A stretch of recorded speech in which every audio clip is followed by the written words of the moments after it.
Bem-vindos ao Escala Global e hoje é dia de Escala Global Discute. E como sempre, a gente traz aqui um assunto para ir debatendo, trazendo quais são as últimas notícias que saíram, né? E hoje, especificamente, falamos mais uma vez sobre a questão da guerra na Ucrânia e dessa vez uma parte mais específica, que é a anexação de 4 partes da Ucrânia pela Rússia.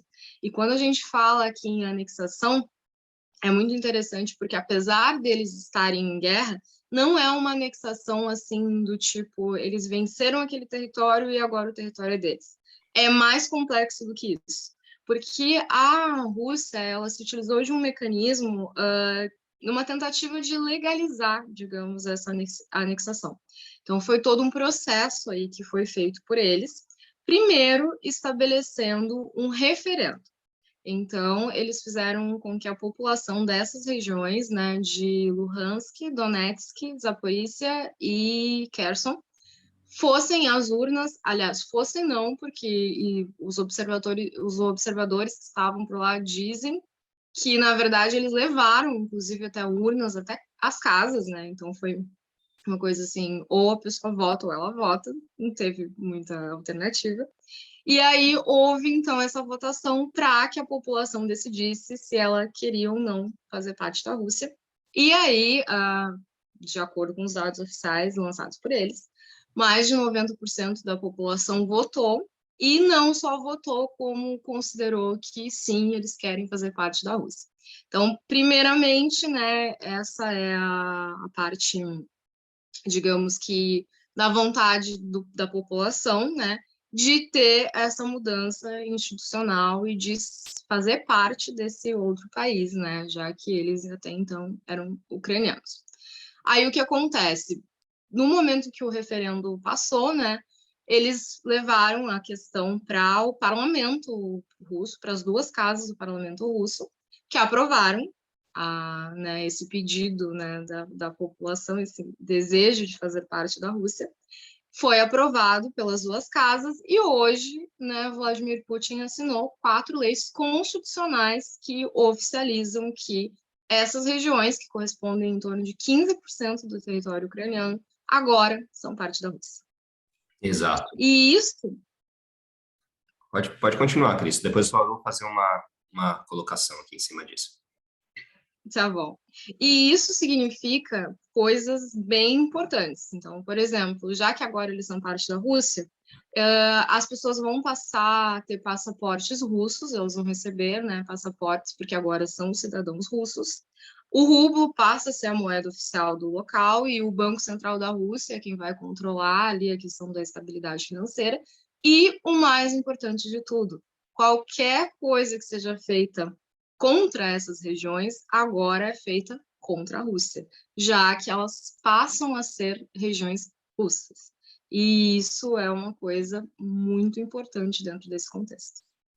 É verdade. E quando a gente muitas vezes coloca a importância do direito internacional, que pode parecer eivado de formalidades, são coisas somente no papel, ou algo que tem a ver com, enfim, tratados e acordos que podem ser quebrados a qualquer momento, né? Vide as várias guerras que a gente teve, que burlaram vários acordos que tinham sido assinados aberta ou secretamente, mas o direito nacional e internacional desempenha um papel muito importante na legitimação e depois na legalização de determinados tipos de estruturas de poder que se estabeleceram.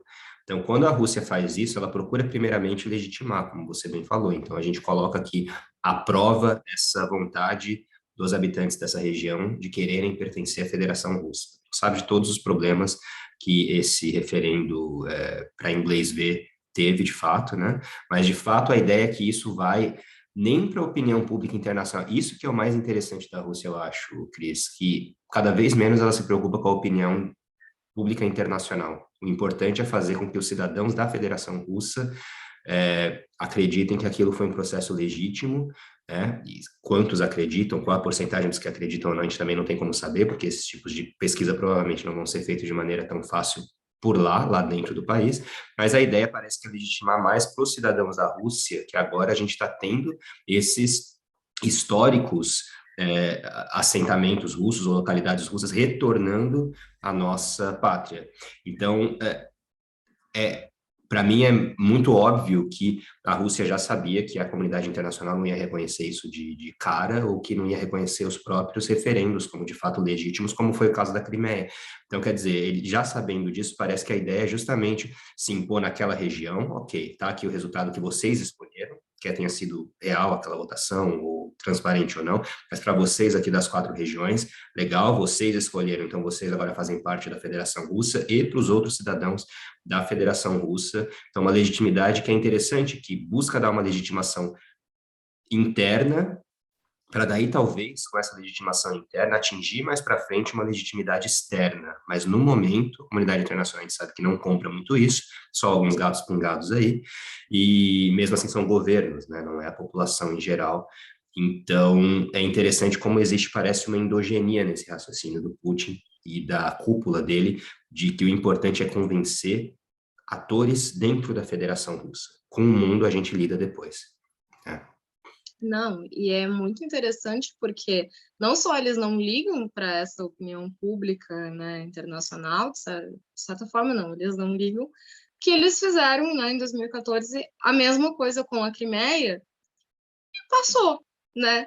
Houve, é claro, toda uma questão de condenação da comunidade internacional, sanções aqui e ali, mas o fato é que eles anexaram a Crimeia em 2014 e ela está lá, faz parte, né, desde então. Claro que a gente precisa dar a devida diferenciação aqui, foi um processo que foi pacífico, né, não houve, naquele momento não houve um conflito das proporções que a gente tem agora, então né? A gente tem que fazer essa diferenciação, mas ainda assim fica claro que é algo que a Rússia já fez antes e que deu certo. Então, né, agora ela está fazendo de novo, dentro de um contexto diferente, é claro, mas a gente pode, né, imaginar aí que talvez, pelo menos juridicamente falando, apesar de ter sido uma violação, né, dos códigos internacionais, é uma coisa que eles conseguiram fazer e ficou.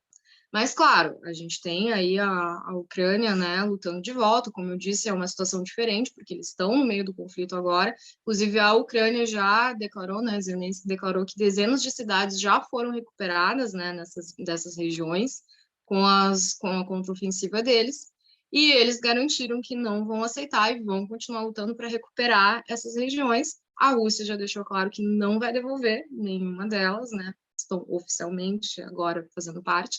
Então a gente ainda precisa ver aí até onde isso vai levar. Mas, sem a menor dúvida, é um modus operandi aí que a Rússia adotou, que a gente tem que ficar atento, até porque existem, né, no mundo outras regiões também que poderiam se encaixar dentro desse contexto, né, de que existem muitos cidadãos locais daquele determinado país ali naquela região que faz parte de outro país. Então, né, por que não consultar essas pessoas? Será que eles não querem fazer parte, né, da nossa nação também? Então, isso poderia dar ideias aí para outros locais. Com certeza, a gente não pode esquecer que esse é um mecanismo muito utilizado durante a história, né? No Brasil mesmo, a gente tem que esquecer que o Acre, a gente não pode, né? Com o que aconteceu, a entrada do Acre no Brasil, que era um pedaço da Bolívia, de repente veio um monte de pessoas do Brasil para aquela região, com o passar do tempo, aquela região se tornou mais brasileira do que boliviana, e enfim, a gente teve, lógico, né? Todo o processo legal depois, mas começou com esses indivíduos ou essas famílias indo para lá e ocupando o território, e de repente aquele território é, de certa forma, mais de um país do que do país anterior, né? Lógico que é uma situação bem diferente a do Brasil e da Bolívia, mas eu acho que o raciocínio é igual a quem que pertence a determinada região, se você tem pessoas majoritariamente de um grupo social e cultural específico, né? E isso também, claro, que é construído de certa forma no imaginário nacional de qualquer país. Não é porque você necessariamente vai ter um grupo que fala uma língua, que tem uma religião, uma determinada etnia, que agora ele vai pertencer, ou aquelas pessoas, inclusive, vão querer pertencer àquele país, entre aspas, originário. Porque isso é tudo muito complicado, né?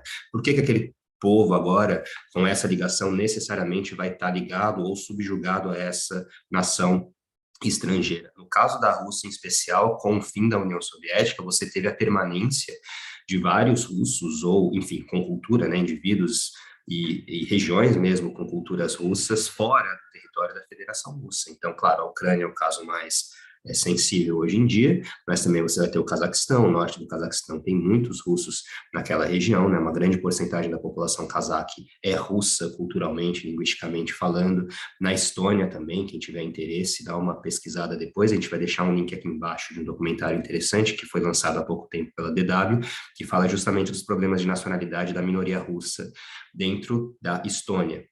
Então, quer dizer, em tese, muita gente tem medo, e esses países em especial, não tanto o Cazaquistão, eu diria, pelo menos não as lideranças cazaques, né, porque o Cazaquistão não costuma se opor tanto à Rússia como os países da Europa Centro-Oriental. Mas a Estônia, por exemplo, os países bálticos têm problemas aí históricos com a Rússia, desde o fim da União Soviética, para dizer o mínimo, e essas populações se mantiveram por lá. E muitas vezes a Rússia vai propagar nas suas redes, vai propagar nas suas análises, seja dentro dos ministérios da federação, mas também para a população como um todo, que essas populações no leste da Europa, que são russas etnicamente e linguisticamente, são discriminadas. Então é preciso fazer algo, ou pressiona esses países que têm essas minorias russas para que seja feito algo, e vai ligar muitas vezes esse algo a outros objetivos de política externa que a Rússia tem. Dificilmente você vê isso sendo somente, na minha opinião, para defender essas populações. Isso é um guarda-chuva aqui, na verdade é um grande subterfúgio que vários países usam justamente para avançar muitas vezes pautas de política externa, mas voltando para aquela coisa um pouco mais de direitos humanos, voltando para uma coisa de autodeterminação dos povos, que na verdade você vê como vinculado a um propósito maior, a uma meta maior, né? Porque, por enquanto, por exemplo, a Rússia não está falando da Estônia. Por que que não está? Se durante tanto tempo falou que naquela nação báltica os russos são discriminados. Por que que foi a Ucrânia? Em tese, seria mais fácil a Estônia. Não vamos esquecer que a Estônia faz parte da OTAN, né? Não vamos esquecer que agora esses russos, que são essa minoria, estão em território da OTAN. E pegando o gancho da OTAN, Cris, antes de passar para você de novo, vamos lembrar que todas essas movimentações aí de anexação anunciadas pelo Putin fizeram justamente com que a OTAN, ou que a Ucrânia, na verdade, avançasse ainda mais no seu desejo de permanecer não só nesse grupo de contato com a OTAN, mas de se tornar membro de fato oficial da OTAN. Não sei se foi na semana passada, mas eu imagino que sim, que o Zelensky vai lá assinar algum documento específico para acelerar ainda mais esse processo de adesão, né? Que é justamente o primeiro vídeo que a gente fez aqui no canal, né? Quando a gente estava pensando aqui na Finlândia e na Suécia entrando na OTAN, agora a gente volta para a OTAN de novo, que justamente essas anexações do Putin podem ter o efeito colateral de acelerar a entrada da Ucrânia na OTAN. Sim, o Zelensky já havia declarado, né, no início da guerra que ele iria parar um pouco de pressionar para entrar na OTAN, justamente porque sabia que a OTAN ficava, né, meio assim, numa posição um pouco defensiva, assim, porque daí seria meio que confrontar a Rússia, né, diretamente, se eles estivessem ali. Mas agora, diante desses novos acontecimentos, ele disse que não, que ele vai continuar insistindo sim, e inclusive para que aconteça mais rápido ainda, para que eles possam aderir à OTAN. E aí, é claro que dificilmente ele vai conseguir isso, especialmente porque ele precisa convencer todos os membros da OTAN, e nós temos a Turquia, que, né, não vai, não vai aceitar. Mas a gente tem também a questão de que se ele consegue, aí a coisa muda totalmente de proporção, porque daí nós temos um país da OTAN, né, em confronto direto com a Rússia, e isso seria uma escalada e uma tensão bem grande, né?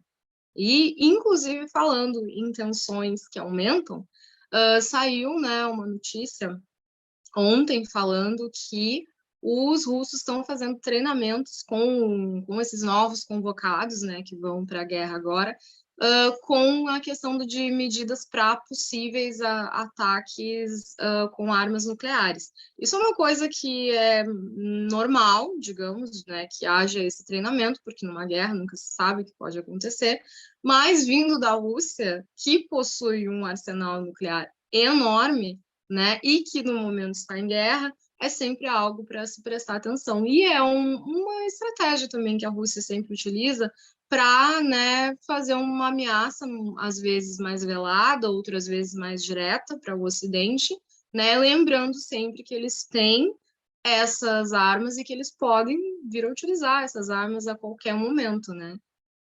Exatamente. Podem utilizar para bem ou para mal. Eu acho que nessa altura, para bem ainda, a gente não teve ataques nucleares no mundo suficiente para saber quaisquer tipos ou conhecer quaisquer tipos de padrões, né? Quando que um país está mais propenso a utilizar armas nucleares, quando que não, quando que isso pode ser usado mais ou menos como dissuasão e não como ataque. A gente só teve um grande ataque nuclear na história, dois, na verdade, no Japão, né? Mas faz parte de um grande conjunto de bombardeios, então a gente não consegue entender de feito quais são os riscos associados a isso para uma guerra nuclear. Esse é um problema muito sério para quem estuda dissuasão nuclear, né, em relações internacionais, porque a gente não consegue ainda quantificar, a gente não teve eventos o suficiente para saber qual é o tipo de comportamento desses atores. Mas claro que é potencialmente perigoso, mas é também uma forma de você, como Estado, mostrar essa possibilidade que você tem, a capacidade, pensando justamente nesse grande arsenal que você trouxe. Vamos lembrar que em 1994 você vai ter a assinatura do Memorando de Budapeste, e esse memorando vai ser o que vai desnuclearizar a Ucrânia. Fazendo esse retrospecto, a gente não consegue nem imaginar o que seria toda essa bagunça hoje se a Ucrânia também tivesse armas nucleares. Mas naquele momento, a Ucrânia, em 1994, em 3 anos depois do fim da União Soviética, a Ucrânia tinha o terceiro maior arsenal nuclear do mundo. Era Estados Unidos, Rússia e Ucrânia. E a Ucrânia, nessas negociações multilaterais, resolveu abdicar das armas nucleares com a contrapartida de que a Rússia e Estados Unidos, ou na verdade todos os países que participaram desse processo negociador, jamais invadiriam seu território e jamais atentariam contra a sua soberania territorial. Então a gente está vendo esse memorando que foi assinado em 94, terrivelmente, enfim, ferido e não sendo seguido, e na verdade jogado no lixo por aqueles que assinaram esse memorando, inclusive a Federação Russa, né? E agora, depois disso tudo, lógico, a gente tem uma Ucrânia sem defesa alguma, nuclearmente falando, né? Então a gente pensa que agora, se ela entrar para a OTAN, claro, ela vai fazer parte de um bloco, querendo ou não, que é um bloco que também tem armas nucleares, e existe esse artigo 5º da OTAN, que é o que fala que um ataque aos Estados-membros, a um Estado-membro, é um ataque a todos os Estados da aliança. Vê que interessante, né? A gente tem essa assinatura aí em 1994 e aí a gente corta para 2014, né? Ali 20 anos depois, a gente tem a Ucrânia perdendo uma parte de seu território para a Rússia e agora, né, menos de 10 anos depois, mais uma vez a Rússia ali, né, quebrando de novo esse tratado aí que eles assinaram e se comprometeram a não fazer. Então, complicado. É bem complicado. Em termos de direito internacional, a gente sempre tem fronteiras bem cinzentas aí, né? Porque existe esse comprometimento dos países, mas é muito difícil de fazer cumprir, né? Muito diferente do que a gente tem em questões de direito internas. Exato. E aí que é a grande consequência do direito internacional, tanto como ferramenta, mas como também espelho do que está acontecendo nas relações de poder no mundo. Quando é conveniente, agora a gente não está falando do ponto de vista legal, por favor, tá? Quem for da área jurídica e quiser comentar embaixo, fique à vontade. A gente está falando mais da questão do espelho disso em relação a trocas de poder, como que acordos em especial eles vão ser muito convenientes para determinadas épocas, mas dependendo da mudança sistêmica que o mundo tiver vivenciando naquele momento, eles podem muitas vezes bem facilmente serem descartados, o que dá uma insegurança jurídica muito grande para o sistema internacional, né? Então, nesse aspecto, você vai ter esse não respeito à soberania, por exemplo, da Ucrânia, como um sintoma, talvez, de uma mudança mais estrutural que o sistema internacional está passando nesse momento, né? A gente já está 30 anos depois do fim da enfim, da Guerra Fria, né? Que novo mundo está se desenhando aí, e que a gente pode ter uma nova configuração, de certa maneira, similar ou imitando um pouco aquela divisão mesmo da cortina de ferro, com o Pacto de Varsóvia, os países do Pacto de Varsóvia, fazendo fronteira com os países da OTAN. Talvez seja isso que esteja se desenhando sob um novo formato agora, só que sem o componente ideológico esquerda contra direita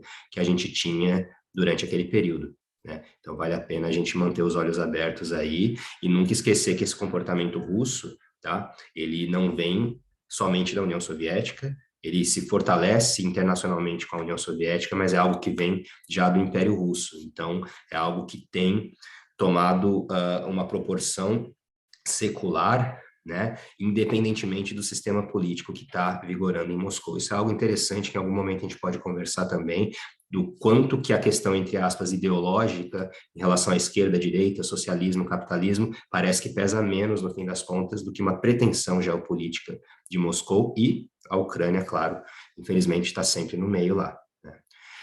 Mas eu acho que é isso, né, Cris? Não sei se tem mais um ponto que você queria trazer aqui para a gente, antes da gente fechar. Eu acho que só lembrar mesmo que, apesar de todo esse movimento, né, que a Rússia fez para tentar trazer alguma legalidade para o processo, a comunidade internacional já declarou que isso é uma violação do tratado que nunca vai ser aceito. Então, a gente agora tem essa situação aí se desenrolando. Precisamos ficar atentos aos próximos acontecimentos da guerra em si, né, para ver se eles vão conseguir recuperar essas regiões militarmente mesmo, já que, por questão de direito, mesmo que não tenha sido reconhecido e que não vá ser pela comunidade internacional, a Rússia parece mais preocupada, né, com uma legitimação interna do que com qualquer coisa que venha, né, do Ocidente. Então, precisamos, né, ficar atentos a esses movimentos. Exatamente, ficaremos atentos aqui e sempre que essa região pedir por mais conversas e mais análises da nossa parte, a gente vai, claro, fazer mais vídeos aqui, bater mais papos sobre isso.